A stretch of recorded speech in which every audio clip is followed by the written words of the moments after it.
নতুন বছর আর পুরান বছর আমার মতো গরিবের কাছে আলাদা কি? খোদার দেওয়া প্রত্যেকটা দিনই আমি কষ্টে পার করি। বন্ধু হোক বা কিংবা আপন মানুষ,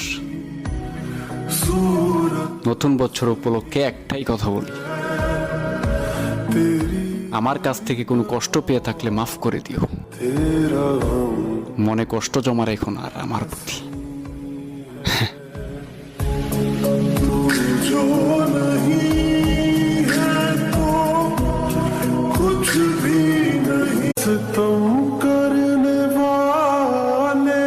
নতুন বছর আর পুরান বছর আমার মতো গরিবের কাছে আলাদা কি? খোদার দেওয়া প্রত্যেকটা দিনই আমি কষ্টে পার করি। বন্ধু হোক বা কিংবা আপন মানুষ,